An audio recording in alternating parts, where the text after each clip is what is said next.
My wife said she needed time. I gave her patience. She said she loved me. I believed her. For years.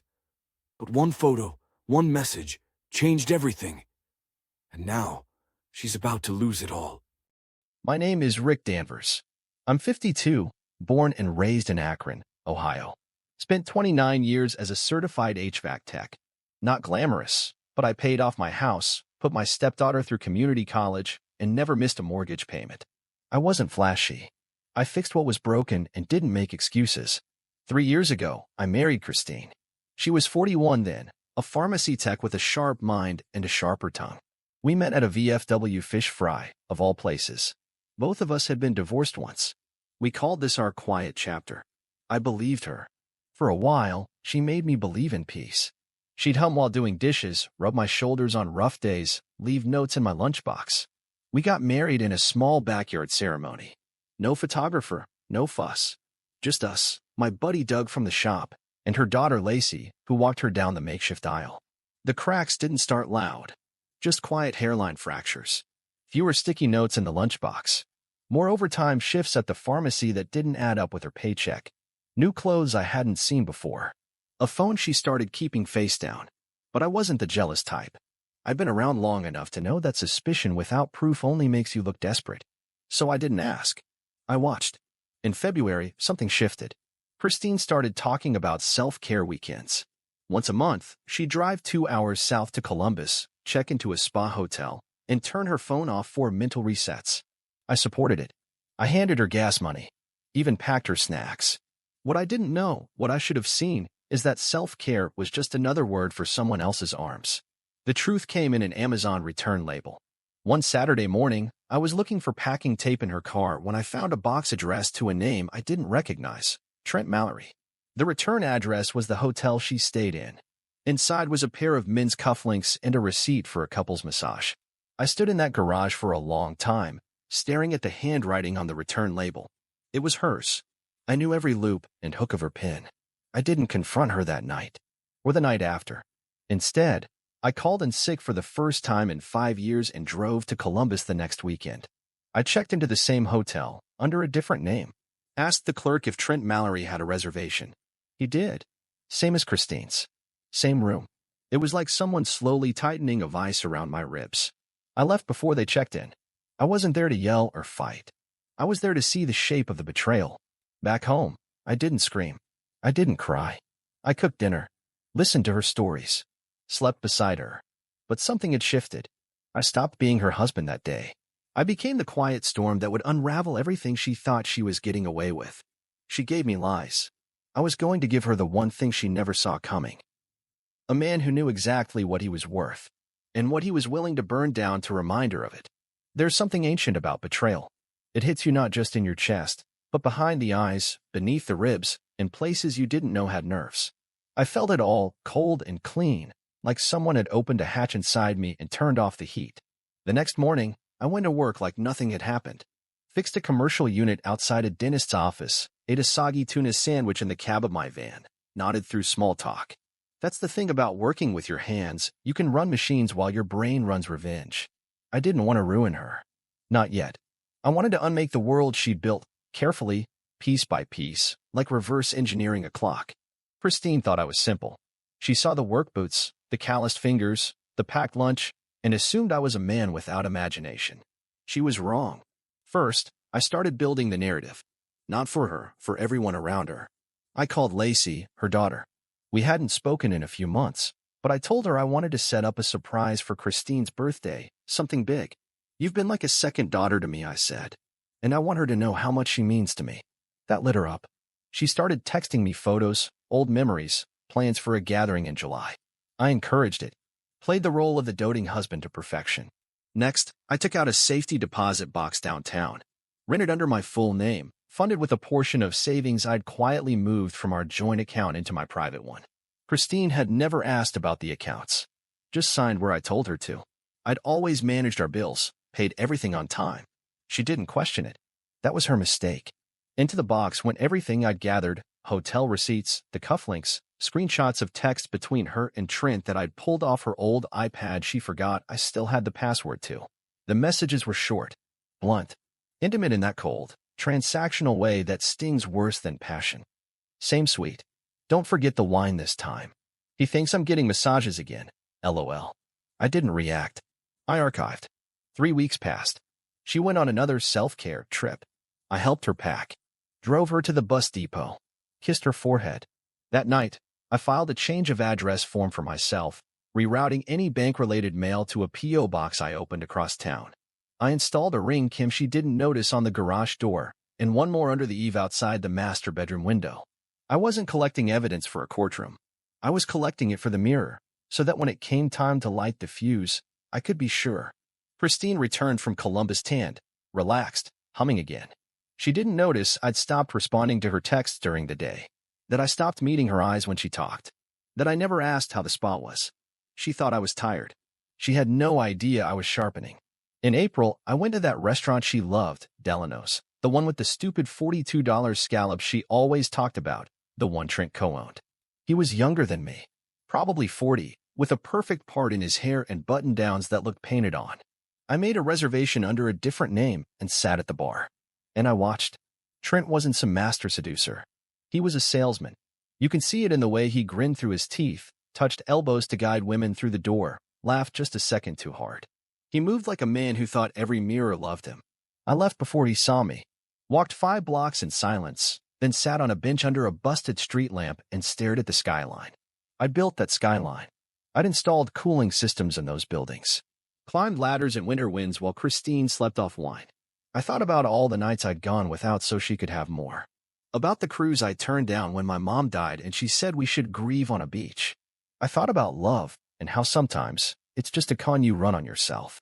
And I realized something. This wasn't just about her. This was about me. About every time I swallowed my pride. Every time I said it's fine when it wasn't. Every apology I made just to keep the peace. Christine had lied, sure. But I'd trained her to think I'd forgive anything. That was the real betrayal. And now it was time to retrain her. From the inside out. I started with the small things. Not sabotage. Not yet. Just pressure. Gentle, almost invisible, but constant, like water over stone. Christine always left her laptop open when she went for a shower. One evening, while she was rinsing off her Pilates class, I added a new calendar entry for her. Dinner with her 8 p.m. Delano's. I didn't send it. Just left it there. Unconfirmed. Subtle. She asked about it 3 days later, casually.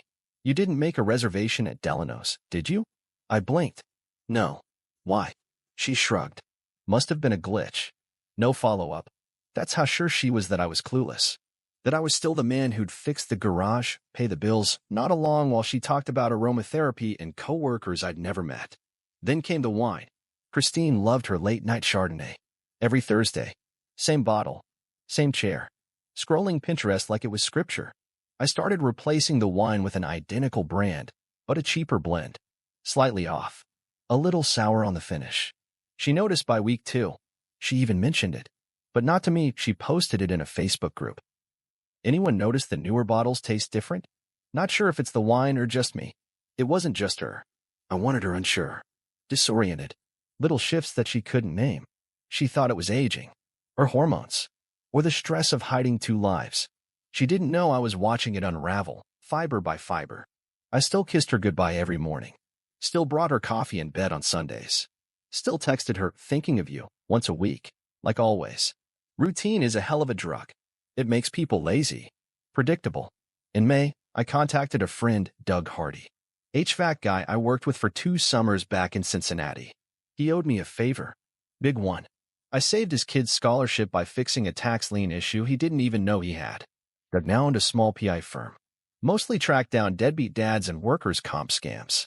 I didn't need the surveillance. I had plenty. What I needed was a name. Trent's last name. His legal address. His corporate holdings. Any skeletons still rattling in his walk-in closet. Doug delivered in 48 hours. Trent Lavelle. Business registered under 3 LLCs. Some weird shuffling of funds between restaurants. Nothing illegal, but very close. Christine wasn't just sleeping with a slick-haired lounge act. She was sleeping with a liability. I printed the documents. Kept them in my truck. Under the seat. Just in case. Then I started making withdrawals. Small at first. $500 here. $1,200 there. All from our shared savings, technically marital funds. Technically mine as much as hers. She didn't notice. Didn't check the balances. Christine never cared about numbers. She cared about presentation, how things looked from the outside. I was still there, still playing my part. That was enough. By the time she noticed, $32,000 had quietly been reallocated to an account in my name alone. The account she didn't know existed. When she finally did ask, it was with that sweet little furrow in her brow, like she was worried about us. Have you noticed anything weird with the bank? I think our savings is lower than I expected. I didn't flinch. Probably the automatic home insurance renewals. They hit in spring. Oh, she said. Makes sense. I told her I'd call the bank and check. Then I handed her a glass of that off-brand Chardonnay and watched her drink it like it was medicine. That night, I sat outside on the porch and made a list. Phase 3, public unraveling. Cancel the June credit card. Notify Trent's silent partner. Thanks, Doug. Pull Christine's Instagram posts and forward the geotagged ones to her employer's HR contact. Draft my version of the story. Share it in one place only. I wasn't going to scream. I wasn't going to cry. I was going to build a stage, turn on the lights, and let everyone see what I saw. I wasn't trying to ruin her reputation. Not entirely. I just wanted her to feel the cold slap of exposure. Like I did that day I found them together. You never forget that chill. It doesn't matter how long you're with someone. When you see them with another, something tears loose in your stomach. You stop being a person and start being a shape made of questions. And Christine never even apologized. Not once. Not even a fake. I'm sorry you saw that sort of apology. That was what finally burned. Not the cheating. Not the lies. The indifference. So I was going to show her what it felt like when the world stopped looking at her with warm eyes. Sorry to interrupt your viewing experience, but we really need your support, namely a subscription to the channel, which can make it possible to hire Next a professional voice her actor birthday and make party. the best Her content for idea, you. of course. Let's keep it small, she'd said. Just a few close friends. Backyard, wine, string lights, charcuterie. I agreed, and I had plans for every guest. Christine's 39th birthday fell on a Saturday. She called it her pre-milestone, which already made my teeth itch. She had this way of romanticizing everything, even the things she was afraid of, like age and bills and failure. The guest list was tight. She was careful about that. She wanted friends who'd smile for photos, not ask questions about why her husband looked like he hadn't slept in a month. They came. All of them. The yoga instructor with her obnoxious fiancé, her coworker Amanda, and that marketing guy whose name I never learned. Christine's sister, of course, who always looked at me like she knew I didn't deserve her. And two people from the gym who had clearly never been to our house before, based on how lost they looked trying to find the bathroom. I had set the lights, arranged the wine table, tuned the Bluetooth speaker, smiled as I passed out drinks. And I watched her. Christine floated around the yard in a gauzy white blouse and jeans that cost more than my first car. She laughed easily, touched arms, kissed cheeks. She kept checking her phone, but not obviously. She thought she was being subtle. I knew what she was doing. Waiting for him. I hadn't invited Trent, but I hadn't told him not to come either. And I made sure Christine believed I didn't know they'd spoken that morning. In reality, I'd cloned her texts a month ago. He said he couldn't come. Some last-minute, wine import emergency. Christine smiled politely all evening, but I saw the shift, the slump in her shoulders around 8 p.m. when she realized he wasn't coming after all. I almost felt bad. Almost. At 8:15, I brought out the birthday cake. Nothing fancy, just a Costco sheet cake with chocolate frosting. Christine hated Costco cakes. Said they were too sweet, too generic. That was the point. We sang. She smiled. She cut the cake. And while everyone was focused on the slices and napkins and forks, I said, before we wrap up, I'd like to show Christine something I've been working on. She turned. That look. Half curious, half dreading. I pulled out the little projector I'd set up in the garage earlier. Turned it toward the white sheet I'd pinned to the back fence. The screen flickered, then stabilized. It looked like a vacation video at first. Christine laughing at the beach. A blurry shot of us toasting wine at her sister's wedding. And then her in Trent's car. Not kissing. Not touching. Just sitting too close. Smiling too wide. Slide. Christine at the wine bar. Same dress from 2 weeks ago. Leaning in close to a man whose face the room didn't recognize, but whose hand rested gently on her knee. Slide. A bank statement. Blurred out names. Highlighted transfers. Slide. Her Instagram post from Santa Barbara Girls Weekend. A quick zoom revealed the reflection in her sunglasses. A man's hand holding her waist. The room fell to silence. I didn't say a word. I didn't need to. Christine looked frozen. Like someone had hit pause on her body, but not her mind. Her lips moved. Barely, but no sound came out. Someone whispered, "What the hell?" Amanda stepped forward. "Is this real?" I looked at Christine. "You want to answer that?" Christine shook her head once, slow, sharp. She turned, stormed into the house, and slammed the door behind her. Party broke up in minutes. Quiet, awkward exits. Nobody knew where to look. Nobody said goodbye. I stayed out there long after they left. Just sat in one of the folding chairs with a beer, watching that projection sheet ripple in the breeze. Inside, Christine was sobbing, loud enough for me to hear through the windows. But I didn't go in. I let her sit in the wreckage she made. 2 days later, she tried to talk. Said she didn't know why she'd done it. That she felt confused and stuck and afraid of getting old without ever really living. I listened. Then I handed her a folder. Divorce papers. She didn't even look surprised. Just small. Shrunken. She signed them. That wasn't the end. Not yet. Next was Trent. Let me know when you're ready for part 5, where the restaurant man finds out what it really costs to ruin another man's home. Trent owned a wine bar called Vintique downtown, one of those rustic chic joints with Edison bulbs and overpriced cheese boards. Christine had always wanted to go, even before she met him. It was the kind of place where people wore scarves indoors and pretended to care about tenants. I never liked it. Too curated. Too performative. But I respected what he'd built. Until I learned what else he'd been building. A life with my wife. I didn't go full scorched earth. Not right away. I watched first. For weeks. Visited his bar. Took notes. Saw how the inventory rotated. How deliveries arrived. How the staff clocked in and out. He had one manager running both the floor and back office, a woman named Carla who was clearly overworked and underpaid. I tipped her big. Sat at the corner of the bar every Thursday, ordering a glass of Pinot I barely sipped. Watched them all. Trent never recognized me. Or maybe he did and didn't care. That made it worse. He liked to hold court near the register, flashing his grin at couples, shaking hands with local developers, inviting influencers to private tastings. He had this easy way of pretending everyone in the room mattered, but I could see it in his eyes. He was always clocking who was worth his time. That's where I began. I created a Yelp account under a woman's name. Left glowing reviews. Then negative ones. Complained about undisclosed additives, called the wine diluted, even mentioned food poisoning on one post. That one got traction. Another customer chimed in. Then 2 more. A week later, I had a friend from my gym pose as a county health inspector. We'd rehearsed it for hours. He walked in with a clipboard and a fake badge. Said he had to inspect a report of unsanitary refrigeration. Carla looked like she'd seen a ghost.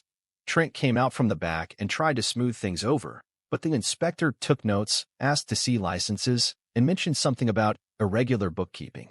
The next day, Trent posted a defensive message on social media about false allegations and targeted harassment. The day after that, I made an anonymous call to his primary wine distributor. Told them someone was reselling their product off books.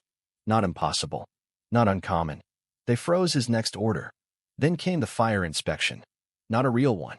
Just a visit from a man who said he'd heard the upstairs bar seating might be over capacity limits on weekends. Said he worked in fire compliance, wanted to help them stay out of trouble.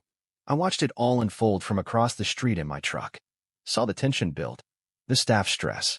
The loss of business. The nervous calls Trent made, pacing on the sidewalk, trying to figure out who was gunning for him. I didn't smile.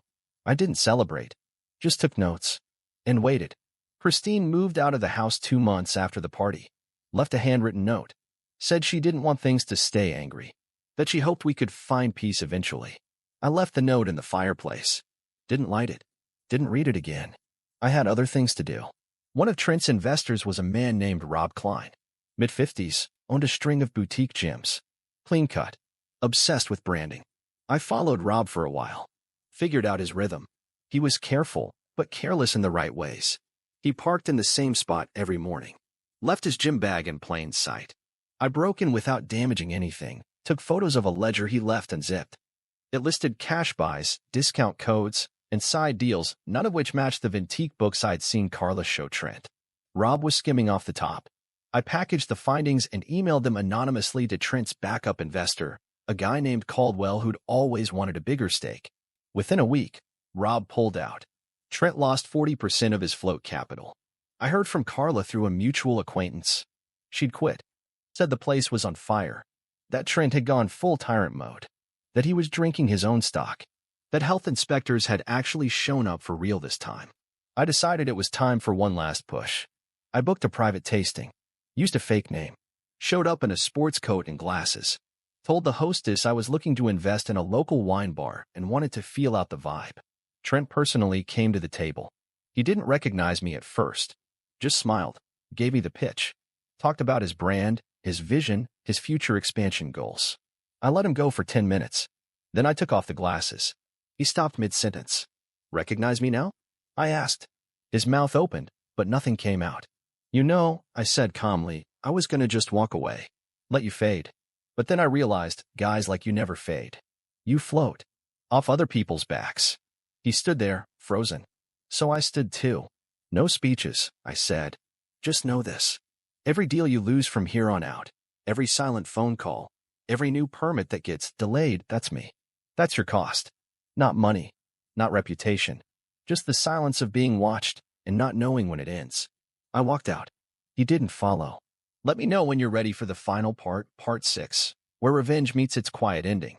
After I left Ventique that night, I didn't look back. Literally. I didn't glance over my shoulder. Didn't peek through the glass to see Trent's face as I walked away.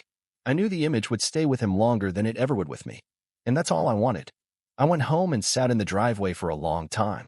The porch light flickered the way it always had, a wiring issue I'd been meaning to fix for years. Christine used to nag me about it, then stopped. That's how I should have known, back then, before everything. Real problems don't usually crash through your front door. They dim the lights one click at a time. A month passed. Then 2. I heard Ventique went up for sale. No big public statement. Just a quiet listing. Carla had taken a job managing another place. Better pay, fewer lies. Rob Klein was reportedly under IRS review. Something about undeclared income streams. Funny how those things work. Christine? She moved in with Trent for a while. That didn't last. I heard she left him too, or he left her. Depends on who's telling it. One thing was for sure, she never got her dream life. No beach house. No brunch photos in Napa. Just another woman in her 30s looking for clarity after burning down the life she already had. I didn't gloat. Gloating was cheap. Instead, I built something new. Not a revenge plan. Not a rebound. Just something solid. Quiet. I started volunteering weekends at a workshop for at-risk kids. Teaching them basic mechanics, how to fix up an old bike, change a tire, feel the satisfying click of gears done right. Didn't care who I was. Didn't ask about my ex-wife or my broken marriage. Just wanted someone to show up. I showed up. One of the boys, Jeremy, maybe 14, had this stare, like he didn't trust the floor to stay under him. I gave him a wrench, told him to take apart a rusted lawn mower engine and put it back together. Took him 2 tries. But he did it. Looked at me like I just handed him gravity. That felt like something. Christine texted me once more. 2 sentences. I still don't understand how you knew. Or how you planned all of it. Was it worth it? I stared at the screen for a while. Then I wrote back. I didn't need to plan it. You gave me all the pieces. I just put them together. And then I blocked the number. There was nothing else left to say. I kept my house. The same one we used to fight in, laugh in, make plans in. I could have sold it, started over somewhere else. But there's something about walking the same halls and knowing they don't haunt you anymore. That you reclaimed them. That you didn't let the betrayal define the boundaries of your life. The final act of revenge wasn't taking Trent down or making Christine squirm in her regret. It was this, waking up every morning with peace. The real kind. The kind built on silence, not suppression. On having said what needed saying and no more. I left Ventique one last Yelp review. 5 stars. The wine's fine. The owner isn't. No name attached. Just a final sentence in a long story only I knew how to write. Because in the end, revenge wasn't about noise. It was about clarity. And when you get it, the rest speaks for itself. What do you think of the story? Write in the comments.